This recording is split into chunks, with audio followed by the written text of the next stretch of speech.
But you know, the first step is to get this house ready. Because when you conquer what's happening in your body, then you are now qualified to help others. See yourself as a health coach.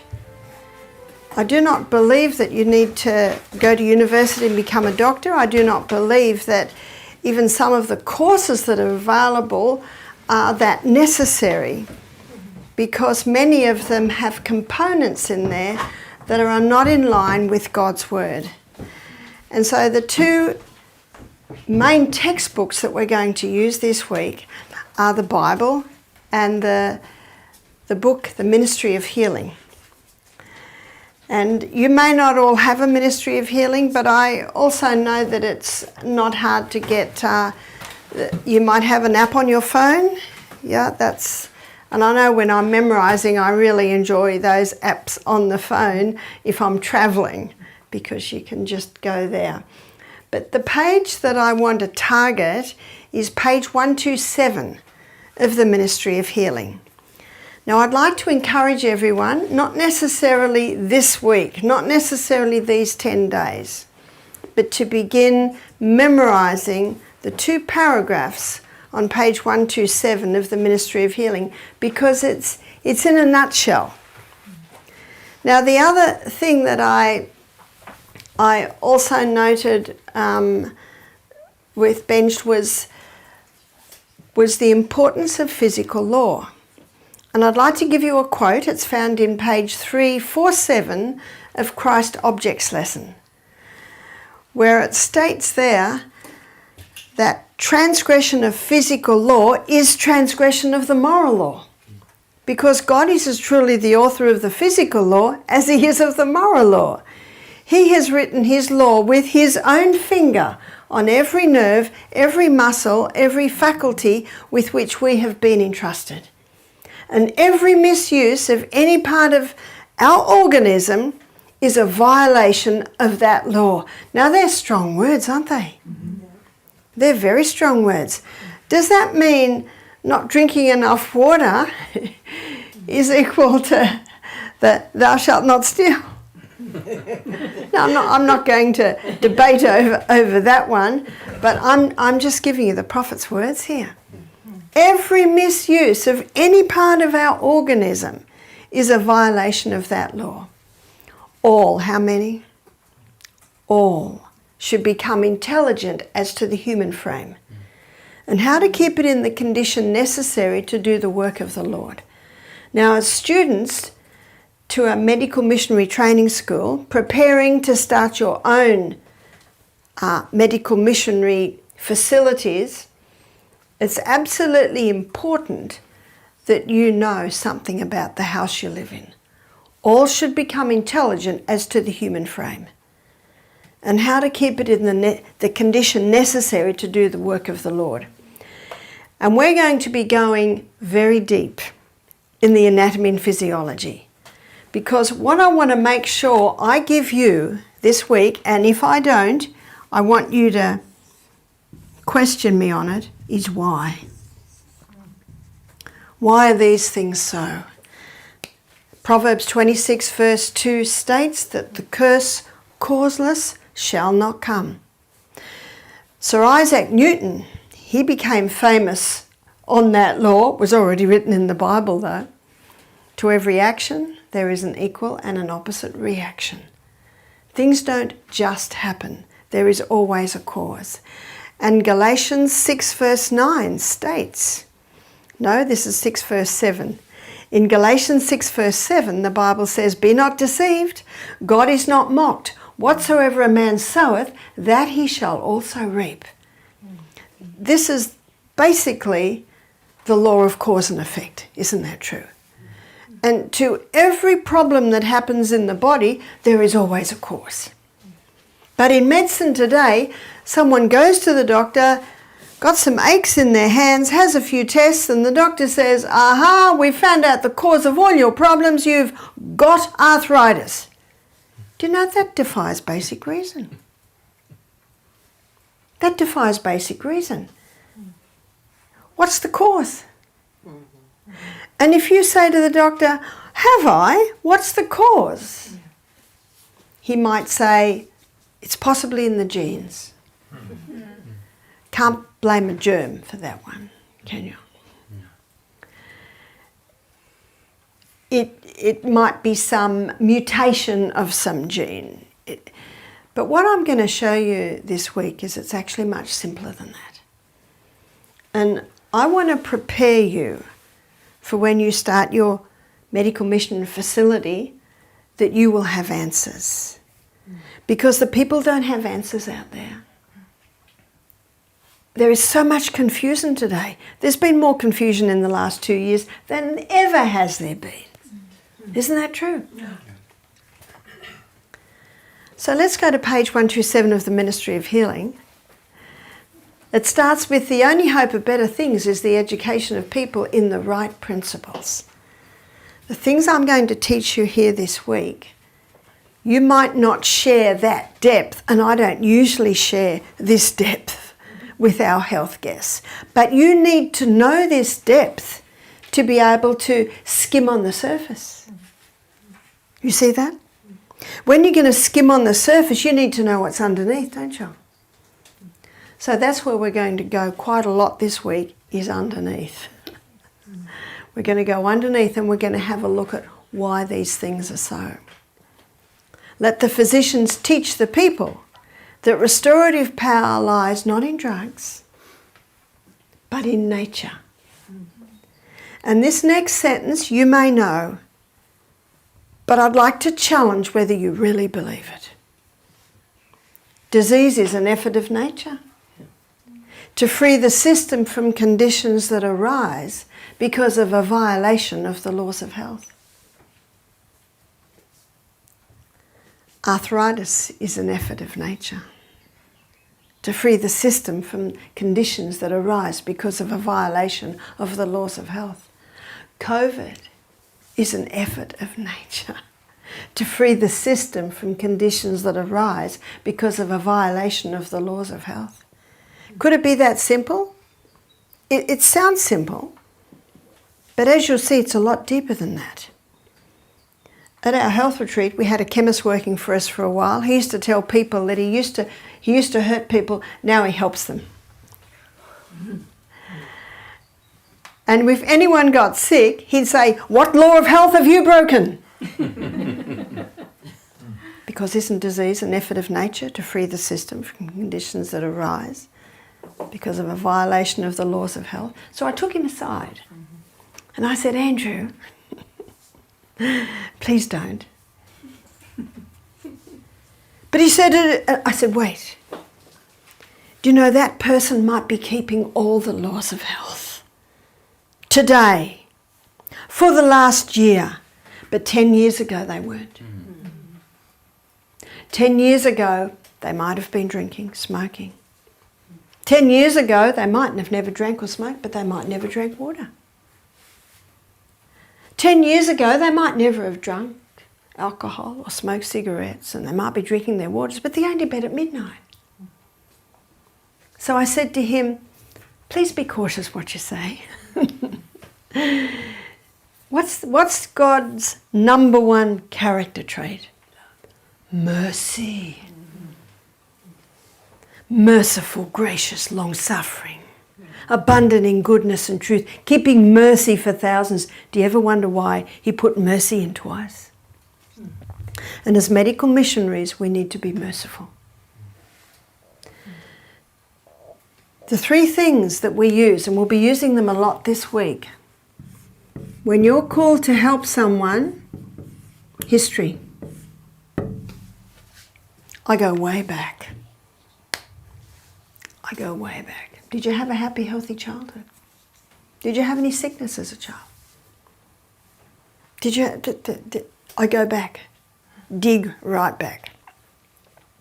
In fact, we need to all be private investigators. You see that? And you know, those little tiny bits, they all come together to make us who we are today. We look at history, we look at symptoms. And sometimes we've had people come to our retreat with a pile of tests this big. And I just carefully put them aside. And you know what I say? I'm interested in you. I'm interested in your childhood. I'm interested in what happened back there. It's like the lady that said, I've had asthma since I was 5. So I immediately think, what happened at 5? It's not rocket science, is it? I said, did anything happen at 5? We moved into another house. Oh, and we children love this house because in the lounge room, little mushrooms grew on the carpet. It's not rocket science, is it? The adults were probably okay, but the little children... And you know what happens when they walk on that carpet and move those mushrooms? Guess what they're breathing in? They're breathing in the mold spores. And what does God say to do to a house that has mold in it? Destroyed. Absolutely. Now I'm just touched on a couple of areas where we're going to go into in a lot more detail. So we look at history, we look at symptoms, and then we look at response.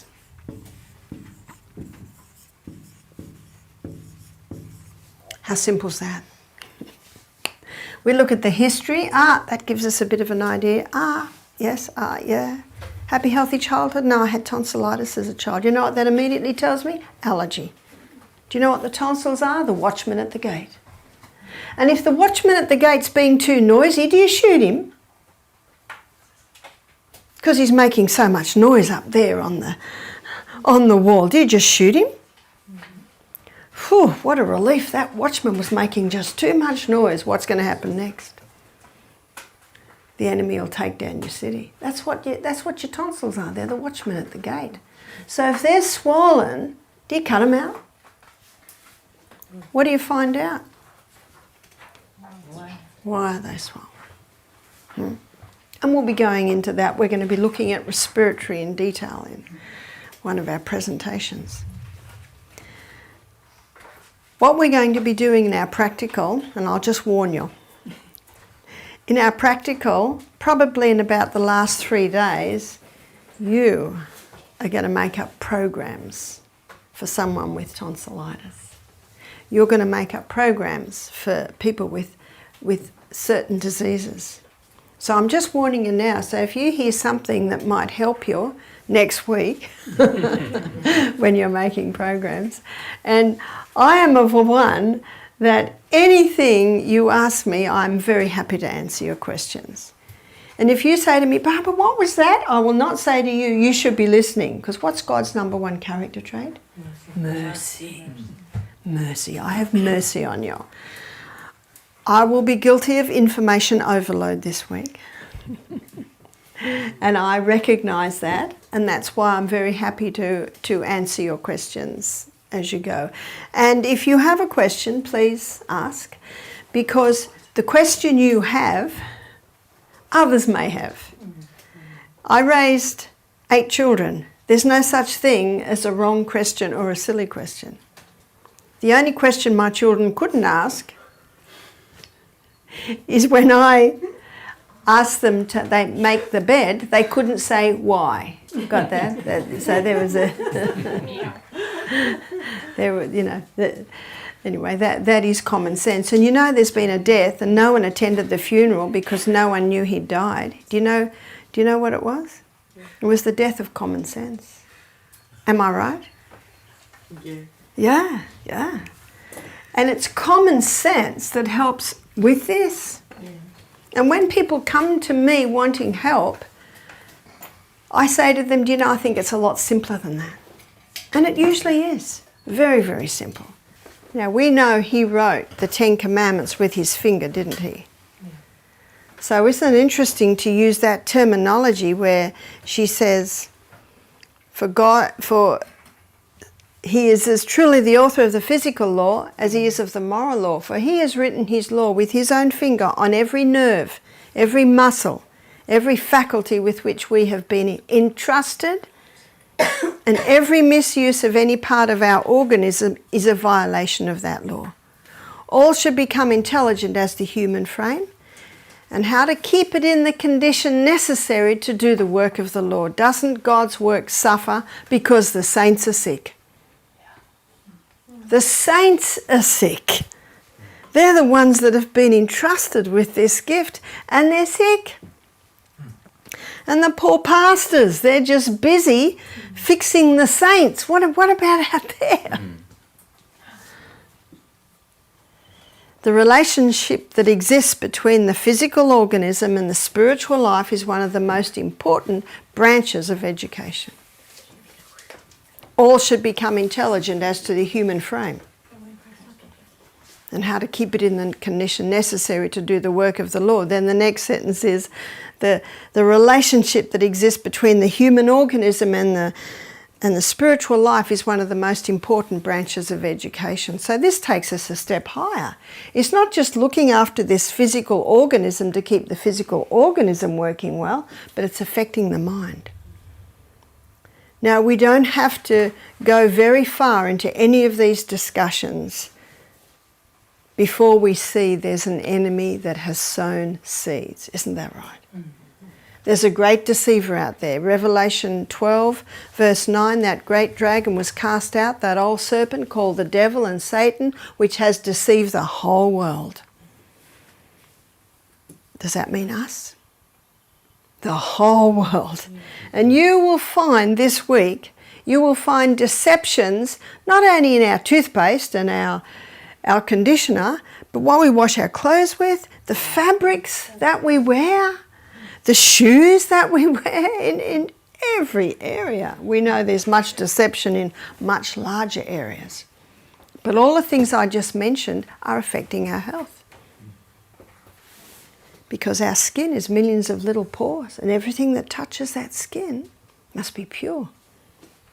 That's why God says, and we know this one very well, it's Romans 12, 1 and 2, and I'm sure you know it off by heart. I beseech you therefore, brethren, by the mercies of God. How? By his mercies, that you present your bodies living sacrifices, holy, acceptable to God. Holy, acceptable to God. God is holy.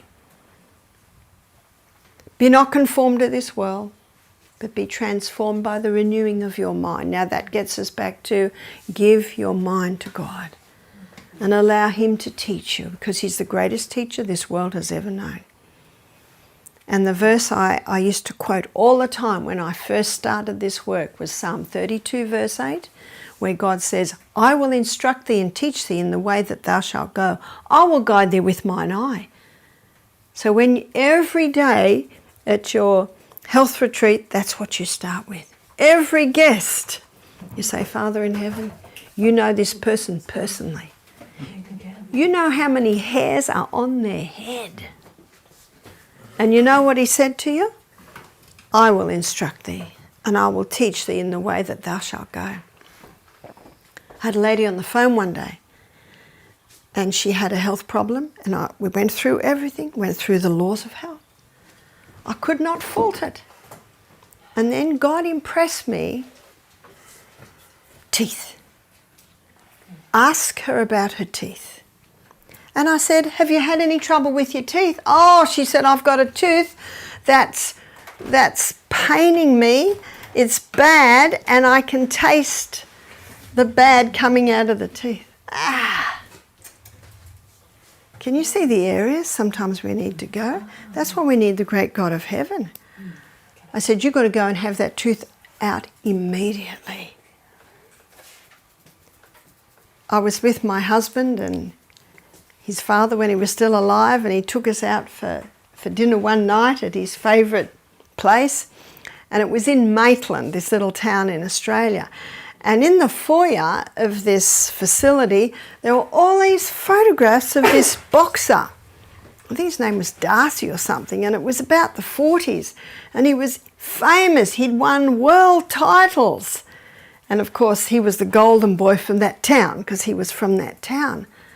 And I only saw photos of him young, so I'm intrigued. I'm reading. He died at 34. Overseas, why did he die? Tooth. A bad tooth. Hey, a bad tooth. So if you go to a doctor and you've got pains in your hands, he says it's arthritis, and you'll say, oh, I've got a tooth, look, go to your dentist. Is that right? But as medical missionaries, do you know what we do? We do the whole lot. Isn't that right? We do the whole picture. So something I always ask is, do you have any pain? And you see, that would cover the teeth. We also look at teeth because mercury fillings, they're neurotoxins. Oh, that great deceiver. At it again. Mercury fillings, mercury's a neurotoxin. Root canal fillings. Did you know that root canals are a dead tooth? What does your body try and do to dead things? Evict them. And so often a bad tooth, it's behind, or an abscess, it's usually behind a root canal. So if someone says, I've got an abscess, then I say to them, oh, I'll tell you one recently I just got yesterday. Barbara, I keep getting this pimple on my gum, you know, inside, and I put charcoal poultice, I put this poultice. What poultice should I use? What are we going to do? Why? Why is a pimple coming? There's a reason. So then you go a little bit further. She said, oh, I went to the dentist and he says I should have a root canal filling. Why would the dentist advise a root canal filling? Because the nerve has deteriorated. Why would the nerve deteriorate? Because there's decay in the tooth. Can you see you've got to go back? Got to go way back. You've got to dig, dig, dig. So I wrote back to her and I said, I would like to suggest that there's decay in the tooth, and that's why the nerve deteriorated, which is why the dentist wants to do a root canal, which is why a pimple's coming on the gum inside. Can you see that? And you'll only find that out by digging deeper and deeper and deeper. I went to a health retreat in Queensland when I did my nutrition course about 15 years ago. And I had to do 20 case studies. And I had to do it under another naturopath. So I went up there and I sat with the naturopaths as they interviewed the people. So they do interviews. And then I'd say, I've just got one more question. When did that start? How old were you when that started? Where were you living when that? Write it down. And then he'd ask a few more questions. He's about to ask another question. I'd say, I just have a little question here. Had you had a fall? Why was the knee sore then? See what I'm doing? Digging, digging, digging. Now, a few months later, we had a lady book into our health retreat. And Michael said, what's your reason for booking in? She said, well, I was at the other retreat and I was really impressed with the questions Barbara answered. You see that? With the questions, because you're digging. You want to find out why. Because the curse causeless shall not come. So if this lady didn't have a bad tooth and she had a pimple under there on the gum, if she didn't have a bad tooth, what would I do then? Did you ever bang it? Did you ever hit it? When did it start? Can you see you dig, dig, dig, dig? And sometimes you might not come up with anything, but you know what I find? You usually do. There might be a little indication here or there, and then you dig a little bit deeper. And sometimes you might have to say, do you mind if I ask you? And sometimes they might say, no, I don't want to answer that question. You know what you say? Okay. See the smile? Okay. And then you move on again. But you know what I find? 9/10 of the time, they come back to you. They come back to you on that.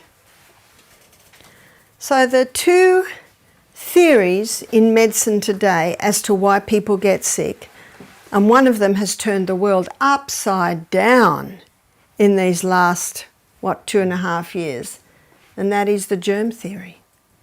Germs cause disease. Where did that theory come from? It came from Louis Pasteur. Yeah. And looking at Louis Pasteur's history, he was a chemist and he was a socialite. He loved to call all the media to every experiment.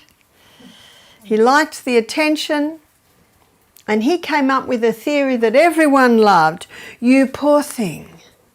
A germ has jumped on you and made you sick. Let's find a drug to kill the germ. Can you see what that does? That takes away all responsibility on the person for what's happening to them, and it's blamed the germ. And isn't that what's happening with COVID? to the point where people have to wear masks to stop the germ. People have to hand sanitize their hands all the time to stop the germ. But it actually defies reason, and I want to show you that. Now, the other theory as to why we get sick is genes. It's in the gene, yeah? So I call them the two Gs, the gene theory or the germ theory. And I'd like to touch on them this evening, and tomorrow morning we're going to explore them a little bit further. And to look at the gene theory, do you know we're going to go first? The CBD? What's the CBD? What's the central business district of the human body? It's the inside workings of the cell. And we are just a bunch of cells. We have 100 trillion cells in our body. And every single cell has a nucleus, and in that nucleus is the DNA. The DNA is the genetic code that determines you and I. The only cell that doesn't have that is the red blood cell. And we'll be exploring the red blood cells a little bit later. But the red blood cell, what does the Bible call it? Leviticus 17:11. This is a very important verse as medical missionaries. The life of the flesh is in the blood. Leviticus 17:11. And I love the patterns in the Bible. And you know what Proverbs 17:22 is. And of course 22 is double 11. A merry heart doeth good like a medicine, but a broken spirit dries up the bones. As you memorize, you'll see these little links, which is very nice. So why, here we are again, why? Why is the blood the life? It carries oxygen, it carries nutrients, it carries water, it carries away waste. We'll be going to that more detail later in the week. And it contains red blood cells. Where does it carry the water, the oxygen and the nutrients to? The CBD. The CBD, the inside workings of the cell. The DNA stretched out looks like this, and I'm sure we've all seen illustrations of this, yeah? You've got 23 chromosomes from your mother, 23 chromosomes from your father. I gave birth to 6 children. I've got 3 boys, 3 girls. My 3 boys will never be 6 foot because look at the height of their mother. I'm only 5'2". They're taller than 5'2". I think they're 5'8", 5'9". And my girls are all taller than me because they got more of the genes from the father, who was nearly 6 foot. He had dark brown curly hair and dark brown eyes. I've got 5 blue-eyed children and 1 brown-eyed child and 1 dark brown hair child. Others are mid. I was blonde when I was younger. And he had curly hair, I have straight hair. I have 3 curly-headed children and 3 straight-haired children. Now we do it with each other. We do it with our nieces, our nephews, our children, our grandchildren. She's got her mother's nose, she's got her father's legs. 23 chromosomes from our father, 23 chromosomes from our mother. Did you know that the Bible talks about the DNA? In Psalm 139? In Psalm 139 verse 14, the Bible says, I will praise you, for I am fearfully and wonderfully made. Marvellous are thy works, and that my soul knoweth right well. My substance was not hid from thee when I was made in secret, curiously wrought in the lowest parts of the earth. Where were we curiously wrought? It's in our mother's womb, yeah? My substance, my being, was not hid from thee when I was made in secret, curiously wrought in the lowest parts of the earth. I gave birth to 6 children, but I didn't know what was going on in there. I didn't know what was going on there. I didn't have scans or anything like that. I'm cautious of all that. And I didn't know till my babies were born what sex they were going to be, anything about them. But my substance wasn't hid from thee when I was curiously wrought in the lowest parts of the earth. Thine eye did see my substance, yet being imperfect. In thy book were all my members written, which in continuance were fashioned when as yet there were none of them. In thy book were all my members written. The DNA. Do you know God doesn't have to have a big book? All he has to have in his book is our DNA. Written in there. It's already determined, the colour of my eyes, the colour of my hair, the colour of my skin. It's already determined in his book. In his book were all my members written, whether I have short legs or long legs, which in continuance were fashioned, when as yet there were yet none of them. It's the best medical book we have, is the Bible.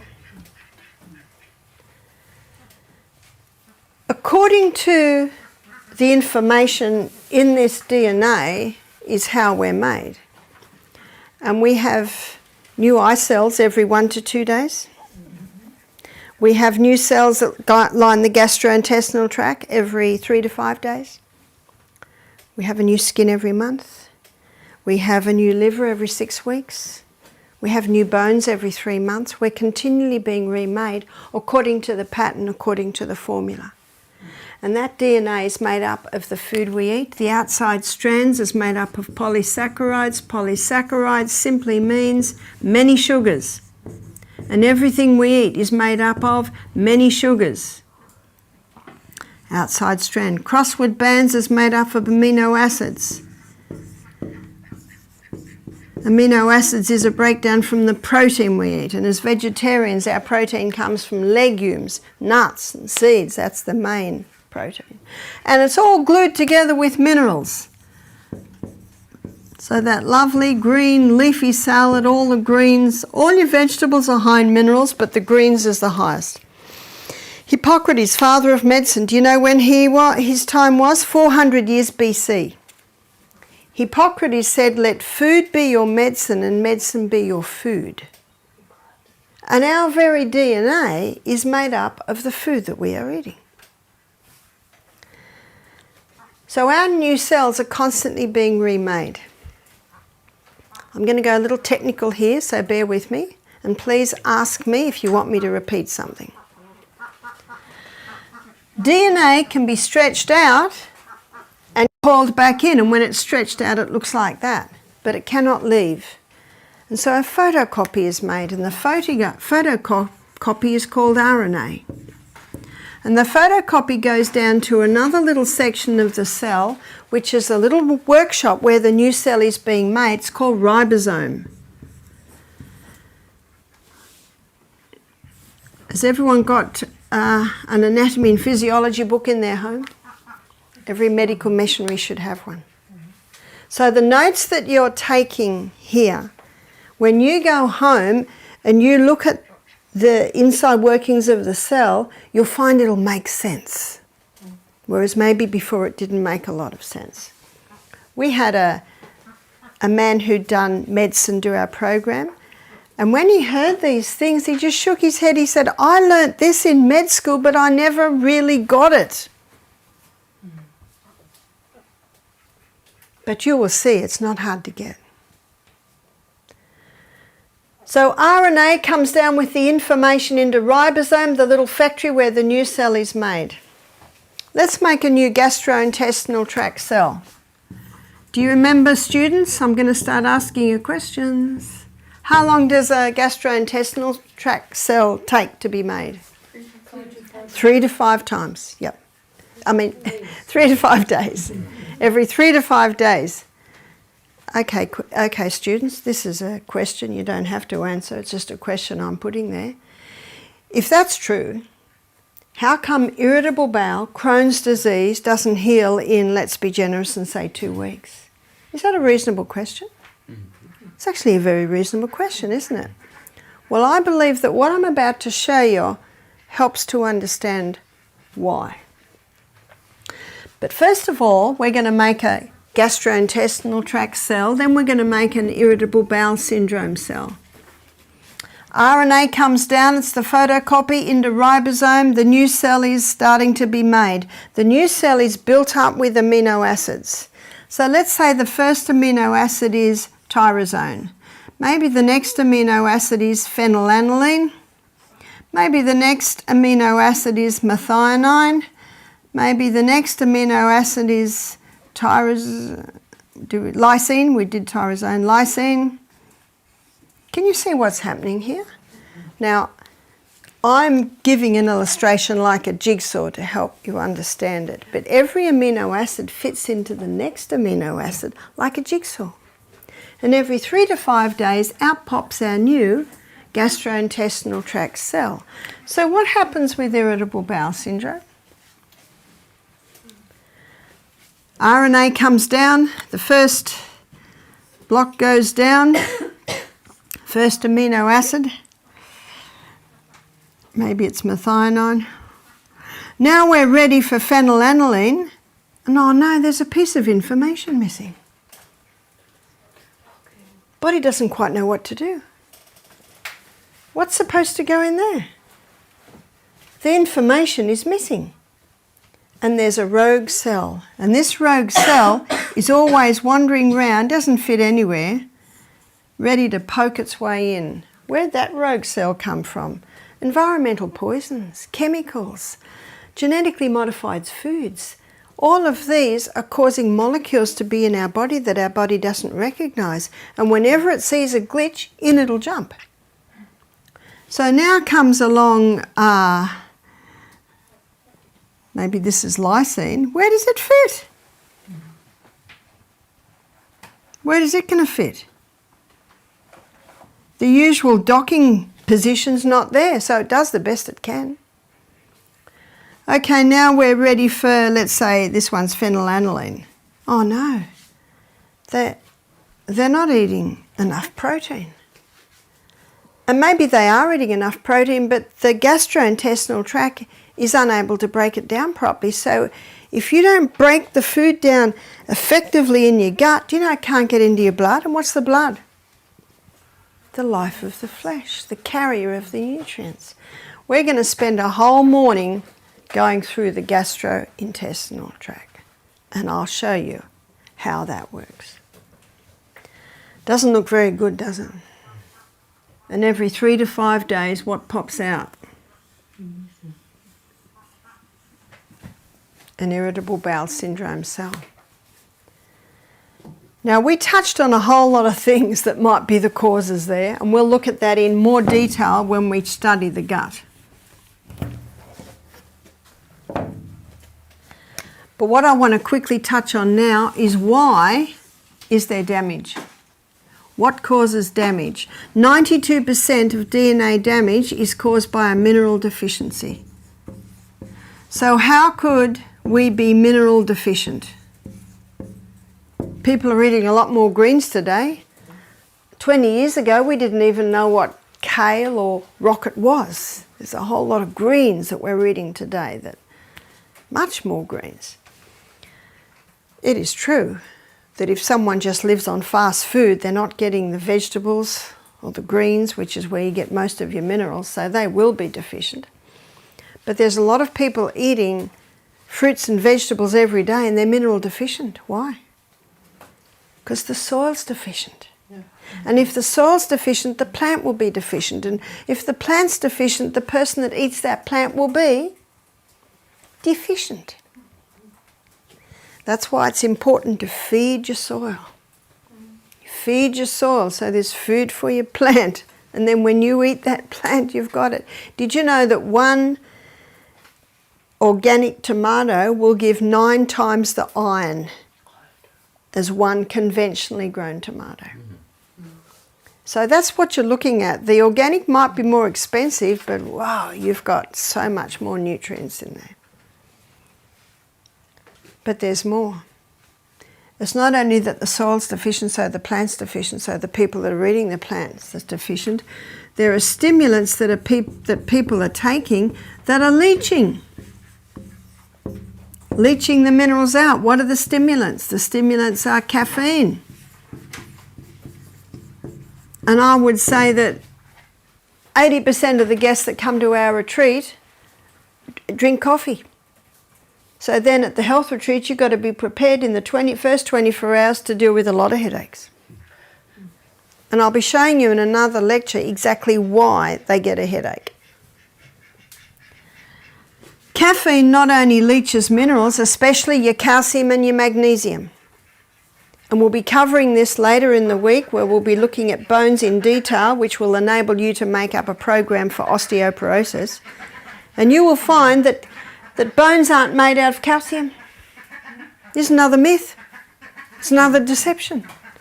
It's made of 12 main minerals and 64 trace. So the worst thing you can do for bones is take a calcium supplement. Can you see this information is vital for you to know, to be able to give your guess.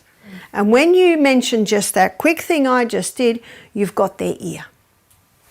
Because they're sick of spending a fortune on calcium supplements, and the last test showed they've still got osteoporosis. What have you got to find out when anyone's sick? The history, the symptoms, the response.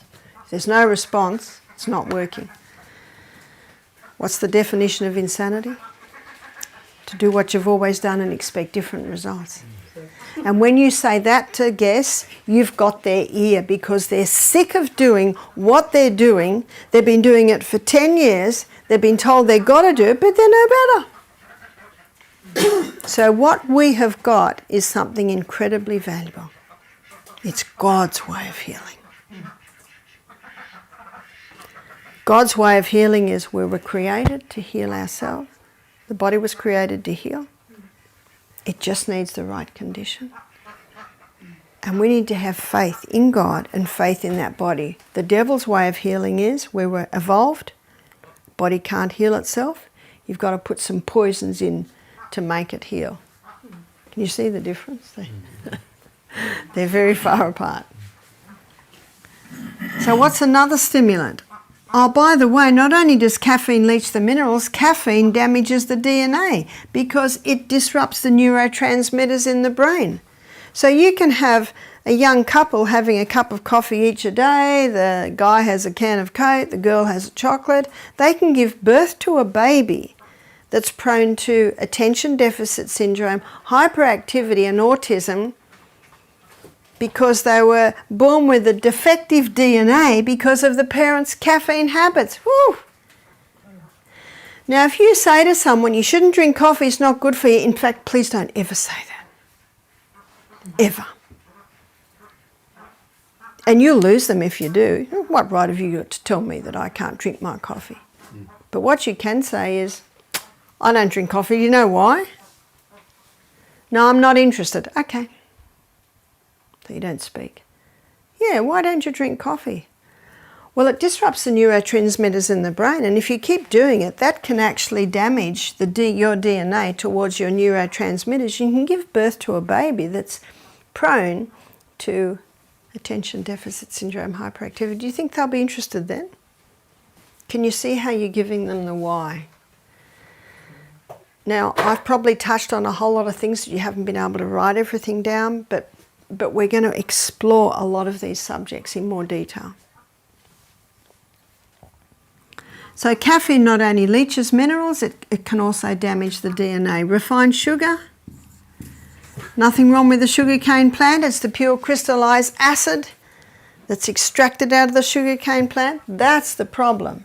It goes into the body naked and it leaves the body better dressed with your minerals. In fact, one writer said it this way, and I think it's a good way to say it. Sugar leaves your body better dressed than when it went in. What's it dressed with now? Well, it's taken out of your wardrobe. It's taken some of the minerals out of your wardrobe. So when it takes the minerals out of your wardrobe, what's happening to your teeth and your bones? They're becoming deficient. Sugar not only leaches the minerals, sugar also damages the DNA. How?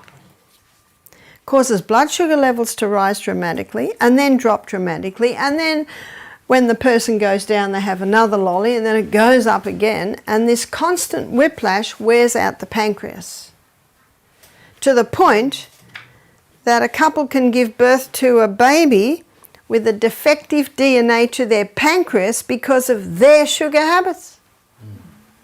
Can you see that our lifestyle affects the DNA we give to our children?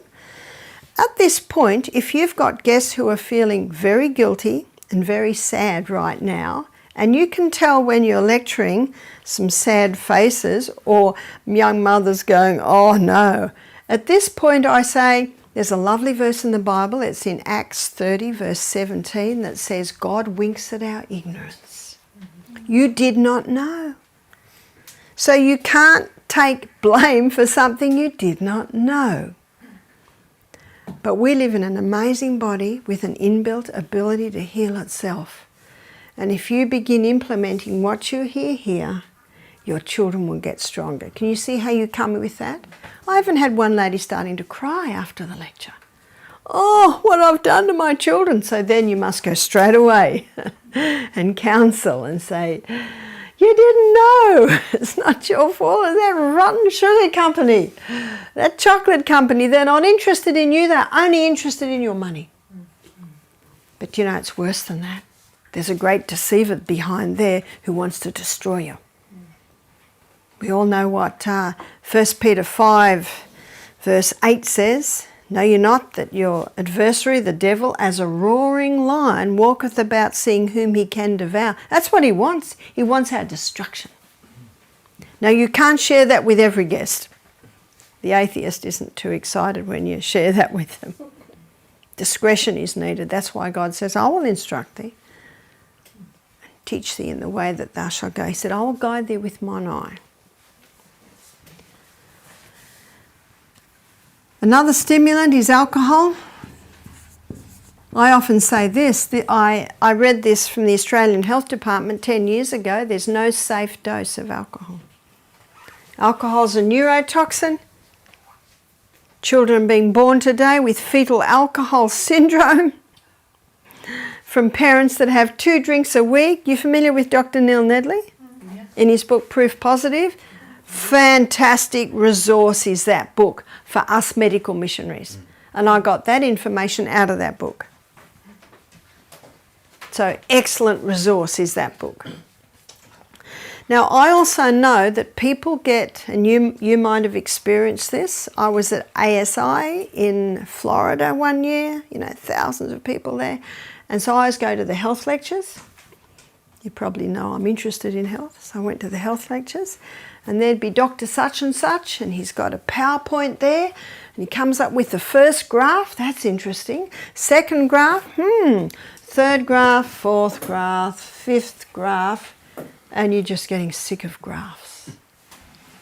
Now, I don't think that it means you don't use graphs, and you might be savvy to do a PowerPoint, and PowerPoints can be excellent, especially when you're starting, because it's a prompt for you and it also helps, you know, attract your students to what's happening. And I certainly think a graph or 2 doesn't hurt, but beware of over-graphing people. You will lose them. And I'm interested in health, and I'm starting to fall asleep within 20 minutes.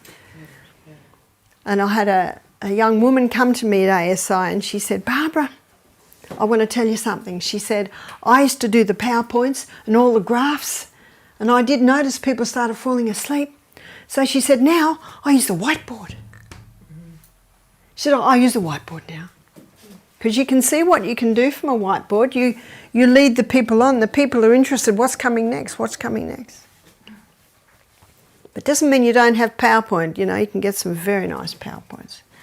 Alcohol leaches the minerals. Alcohol damages the DNA. There is no doubt about that. Tobacco.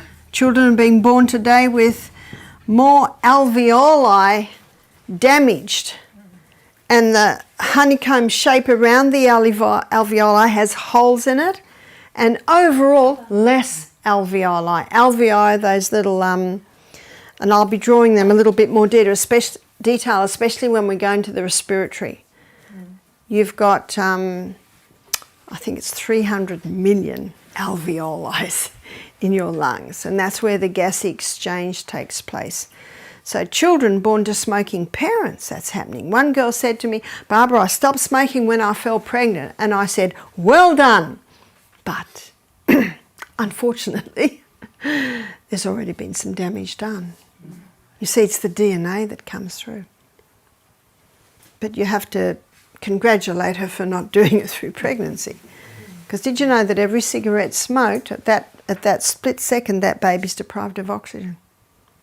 That's why they often find that babies born to smoking mothers, they're not as big.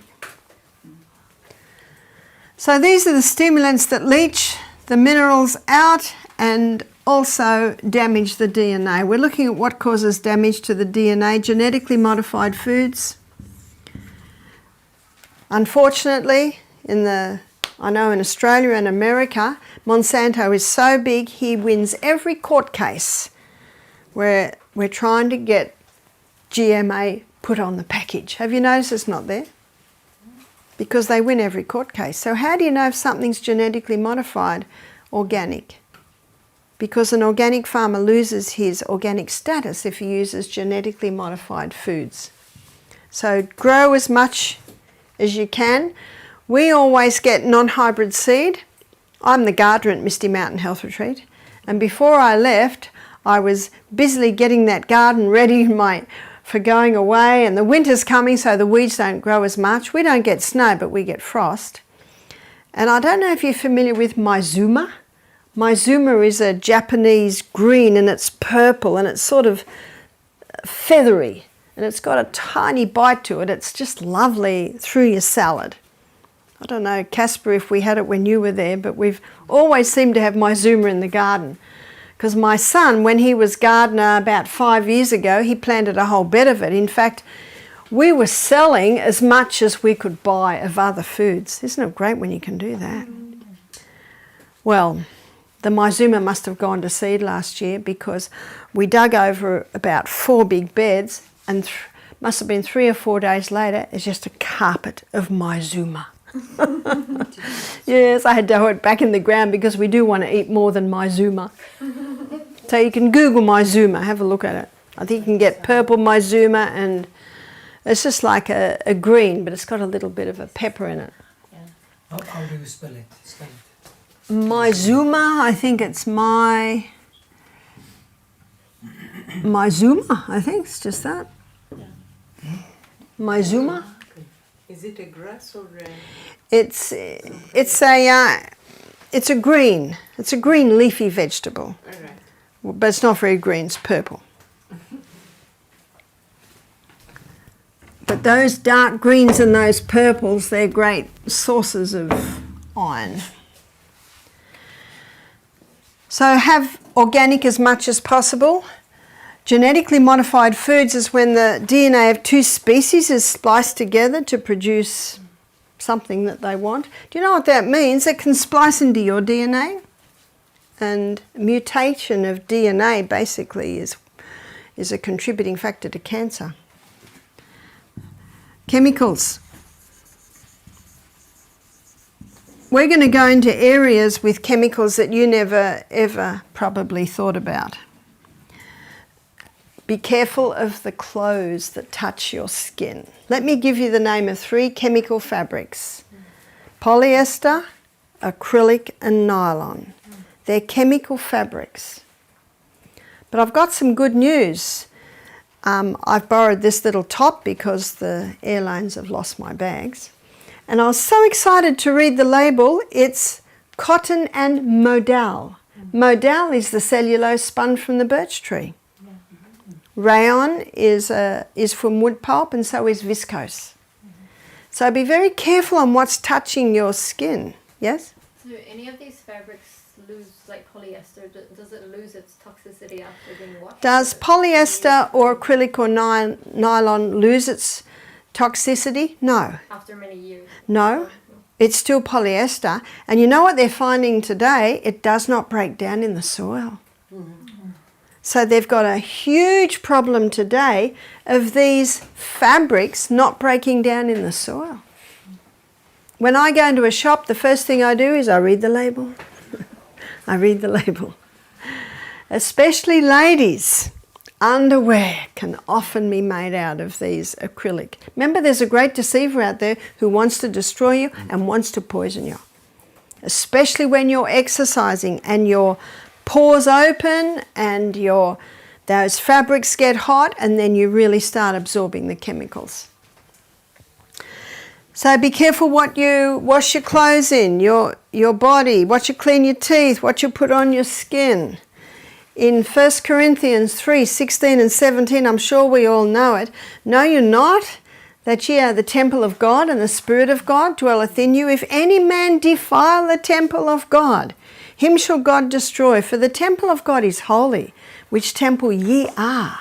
If any man defile. Now, if you've been wearing these fabrics, remember Acts 30 verse 17, that God winks at our ignorance. You did not know. Remember that great deceiver that's deceived the whole world? But the biggest chemical company in the world is the pharmaceutical company. Did you know that if a drug doesn't have a side effect, it's not a drug? I think that was Illa Lilly that said that, who is one of the heads of the pharmaceutical companies. If it doesn't have a side effect, it's not a drug. Did you know that the pharmaceutical company are making billions out of the COVID vaccine?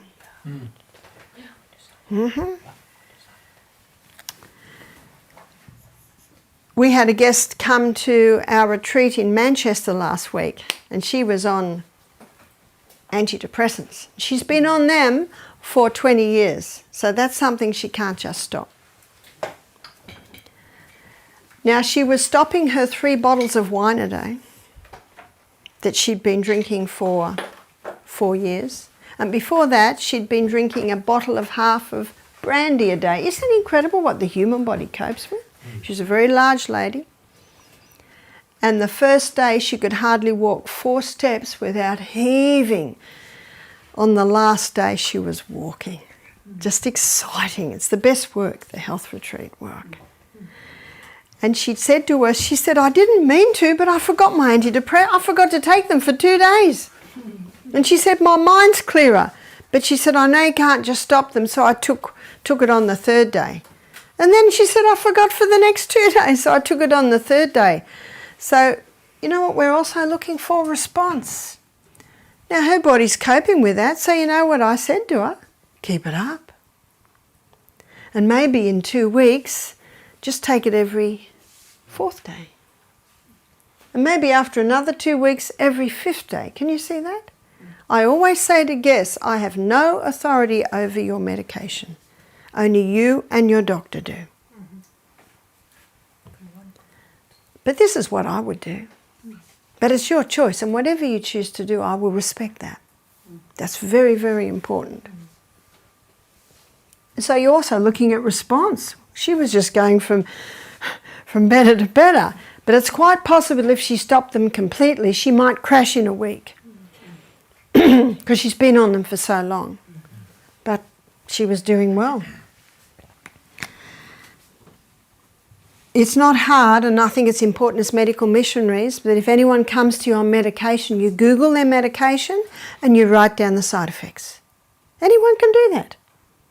You write down the main side effects. And one lady in the retreat in Alabama last year, she's 45, she said, Barbara, I've got stage 4 kidney disease. I said, oh, are you on any medication? She said, I've been on this blood pressure medication for 6 years. And we Googled it, and guess what the side effect was? Kidney disease. So we printed it out and we showed her. She said, what? Do you know, you will gain much confidence by showing them that. And then you know what they say to you, what can I do? And then you can say, I'm so glad you asked. Because we've got the hawthorn berry. Now we're going to go into heart in detail, and you will be able to make the program that I gave this woman on how you can strengthen that heart. Psalm 104 verse 14. This is a psalm, it's important for you to memorise. God gave herbs for the service of man. And a lady just emailed me and she said, Barbara, I tried to stop my blood pressure medication and my blood pressure went through the roof. She said, I'm on hawthornberry now. She said, I'm just worried that the same thing might happen or I might go too low. I said, not with the herbs, because herbs are there for your service. If your blood pressure's too low, it'll bring it up. If it's too high, it'll bring it down. No drug can do that.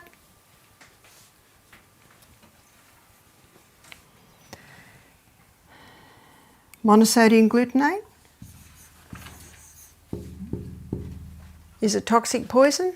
What is it? Monosodium glutamate, it's like a flavour enhancer. In fact, this is one name they give it now, natural flavour enhancer. That almost sounds healthy, doesn't it? What are we looking at here? We're looking at things that damage the DNA, which explains why many people aren't healing today. How can you heal the DNA? Make sure you're getting lots of polysaccharides, lots of minerals, lots of amino acids. And we'll be looking at that in detail when we look at food. Mold.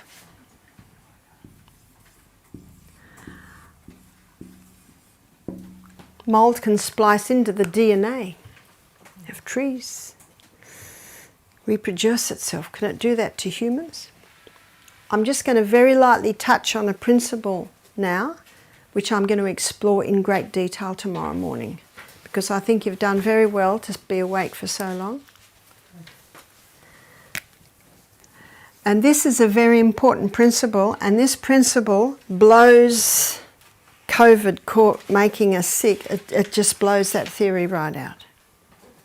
Microorganism. Mold is a microorganism, and there are many different microorganisms. Microorganisms are everywhere. There's microorganisms in the air, everywhere. We're breathing them in and out constantly. And there are 10 times more microorganisms in the body than cells. How many cells in the body? 100 trillion. So there are 10 times, I haven't done that maths, 10 times more microorganisms than cells, and there are 10 times more microorganisms in our gastrointestinal tract than anywhere else in the body.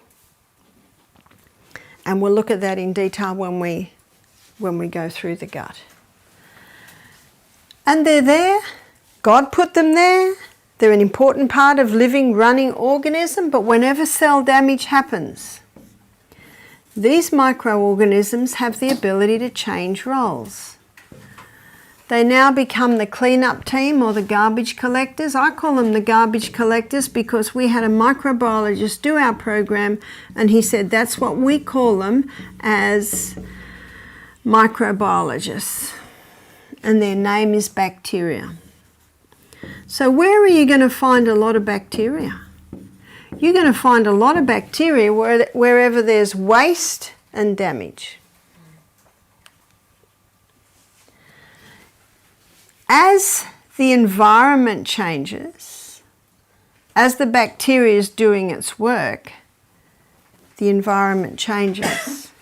It now becomes the exterminators, and we know exterminators exterminate things. And the exterminator's name, this is the next stage of breakdown, is called yeast, fungus. And the yeast, the properties of the yeast and fungus are identical to another microorganism, and that is a virus. A virus needs a host. Fungus needs a host. Yeast needs a host. That's why the coronavirus won't survive there very long, because it hasn't got a host.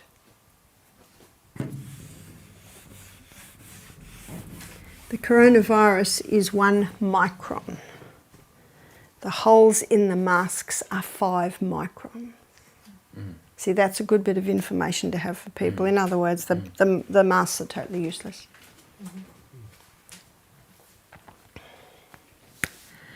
As the environment changes, so do the microbes. Now they become the undertakers. And undertakers take away dead things. And the undertaker's name is mould.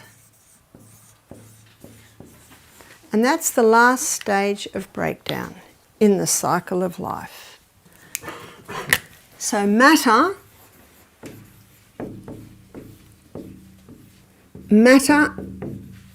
is brought back to dust through the action of these microorganisms. Genesis 3:19 says we come from dust, we go back to dust, we're dust. And there's that lovely verse in Psalm 103, he knows our frame, he remembers that we are dust. Because that's what we're brought back to, dust. What brings us back to dust, students? The cycle of life.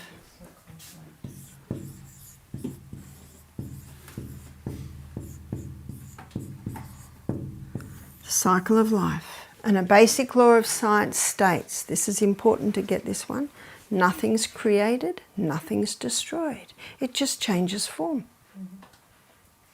It just changes form. And isn't that why we have compost bins? I'm sure you have compost bins here, is that right? Here is the plant, here are its roots. And when I put compost into my soil, and I always put compost into my soil after one crop, because a tomato plant will take nutrients out of the soil. And so before you put another crop, and I usually alternate tops and bottoms, so carrots and tomatoes, alternate your roots and your tops because different things are taken out. But before another crop goes in, you've got to feed that soil. And the best feed is compost, and I'll show you why.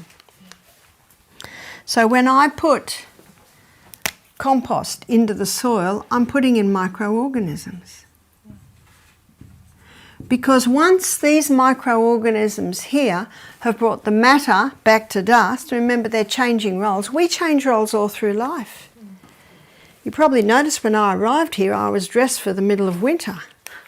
And I had to quickly change.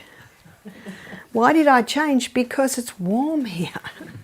We change roles according to the environment. I'm not dressed now the way I'm dressed when I'm digging in the garden, when I'm swimming in the lake. I'm not dressed now the way I'll be dressed for my daughter's wedding next year. We change roles according to the environment. So do the microbes. So do the microbes. They change roles according to the environment. Now, if it suddenly drops to 11 degrees tomorrow, I might put my winter woolies back on. We change roles according to the environment. So do the microbes. So once they've brought matter back to dust, they're waiting in the dust for their next job.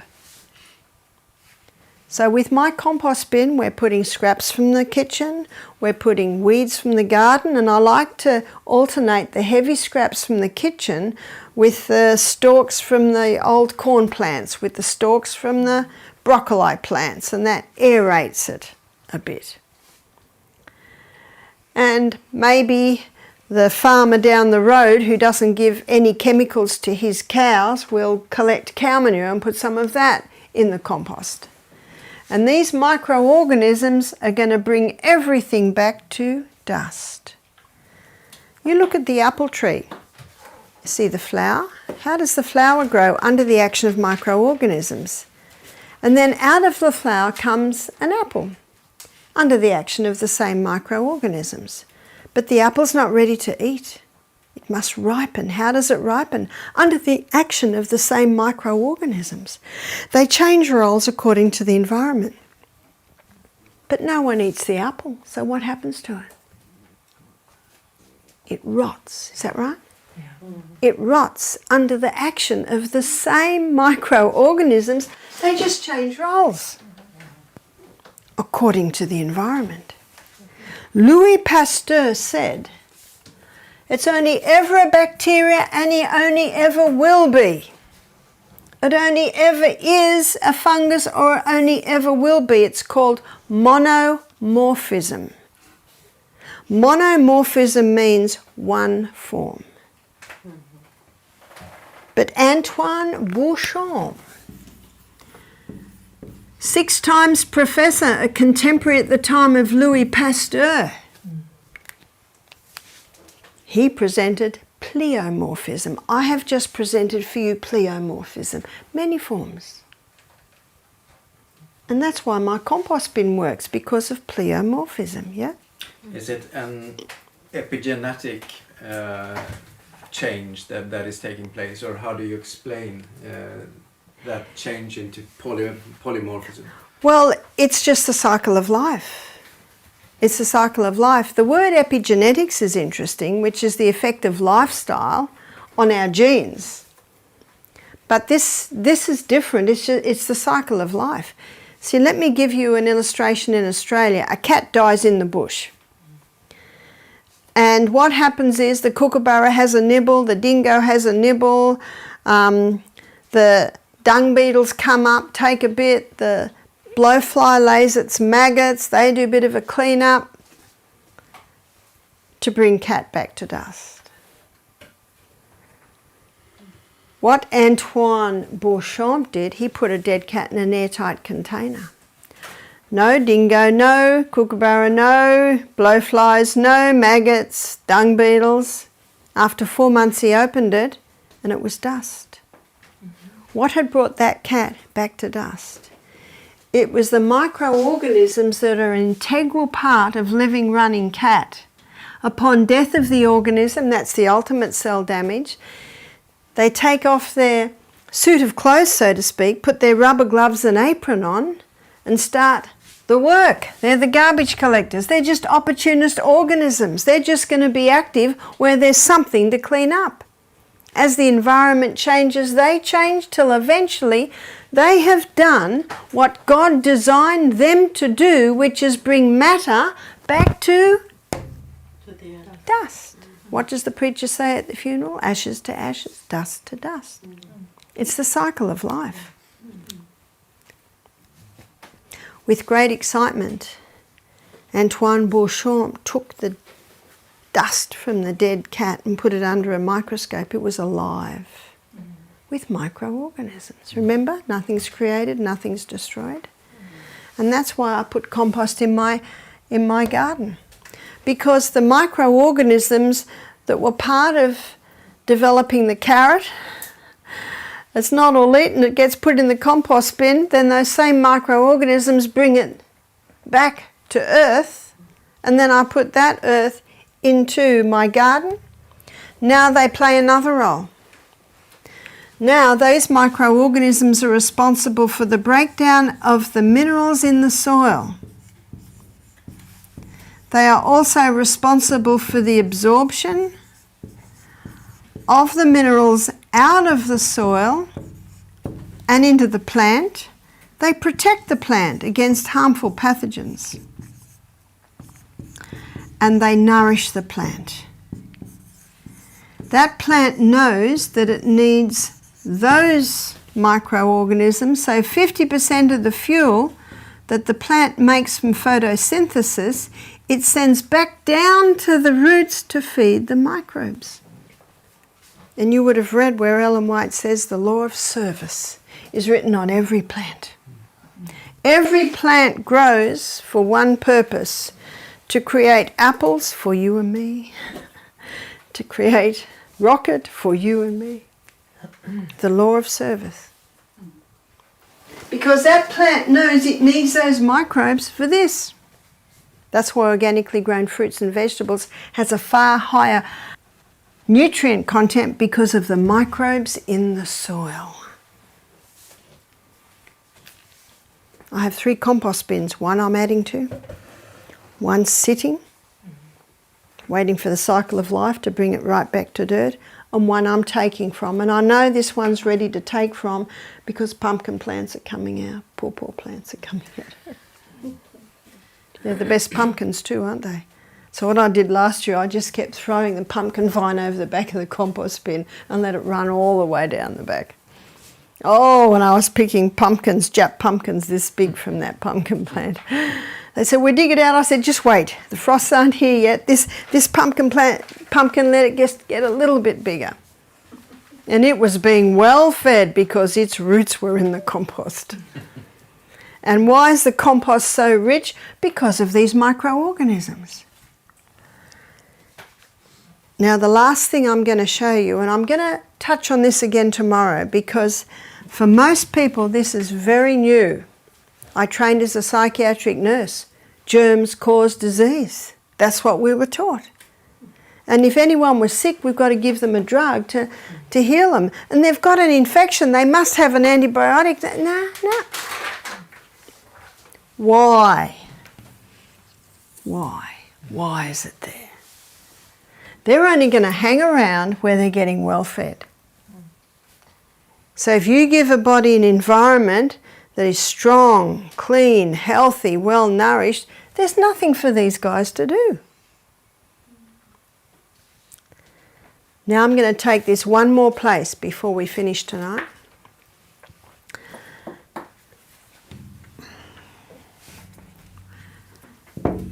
We have roots. Did you know that we have roots? Very similar to the roots of the plant. Lining our gastrointestinal tract are villi. And when we were born, we were literally flooded with our mother's microorganisms, because in utero our gut is sterile. So when we're born, our first breath, because remember babies are born down there where a lot of those microorganisms are coming out of, the baby's breathing and swallowing in microorganisms, and the first substance that comes out of a woman's breast is colostrum. The milk doesn't come in for 3 days.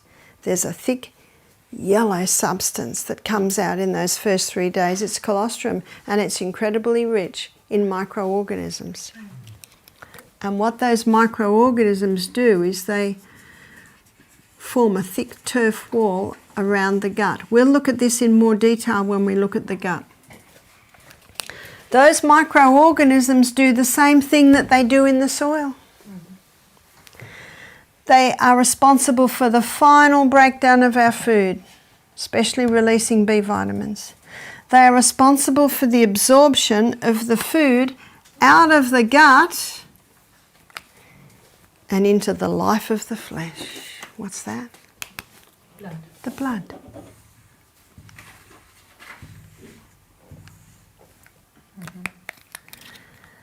So not only are they responsible for the final breakdown, but they also are responsible for getting the food out of the gut and into the blood. These microorganisms protect the blood against any harmful pathogens that might be in the gut. These microorganisms nourish the cells that line the gastrointestinal tract. What an amazing process. You're starting to see that they're not our enemy. This isn't our enemy. This isn't our enemy. This isn't our enemy. Neither this nor this. If they're out of control, we've got to put the detective hat on and find out why. If your garbage bin is smelling, you don't put a white cloth over it, a vase of flowers, and spray sweet-smelling perfumes around it, do you? No, you open it, you empty it a long way from the house, you clean it out, put it back in the kitchen, no need for white cloths, vases of flowers, or sweet-smelling perfumes anymore. Why? Why is my garbage bin so smelly? Why? Because remember, the curse causeless shall not come. So my aim this evening was just to begin looking at the true cause of disease, because that is what the medical missionary institutions are about, is teaching the true cause of disease. And to be able to teach the true cause of disease, we need to look very clearly at medicine's claim for the cause of disease, which is germs or genes. Is that right? Mm-hmm. Very much so. So I have given you enough for your little grey cells to contemplate. And every day we'll be building a little bit more. And I touched on a few things that may have puzzled you in your mind, but I can just about promise you that we will be exploring all of those aspects in these 10 days. And if in the early morning or while you're going off to sleep a question comes, please write it down. Write down your questions. I received a lot of questions, and I really think that as we go through this, you'll find that they will be answered. And if they're not, we can certainly address them.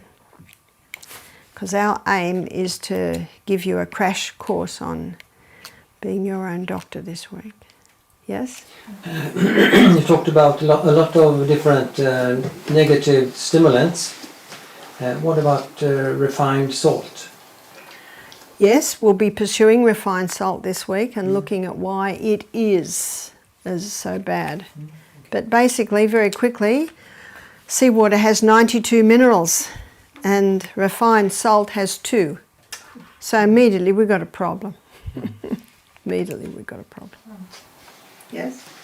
We've touched upon bacteria and virus here. Are we going to go also in depth when it comes to infections and understand infection, how they work? Yep. Because there is a reason. When I was a little girl and I got bronchitis, I would be taken to the doctor and given antibiotics, and that's the first thing we're going to look at tomorrow morning. And then when I became a nurse and I didn't live a very good lifestyle, I didn't become a Christian until I was 25, and I'd get a cold, I'd start coughing up yellow, I'd think I've got an infection. That's what we were taught.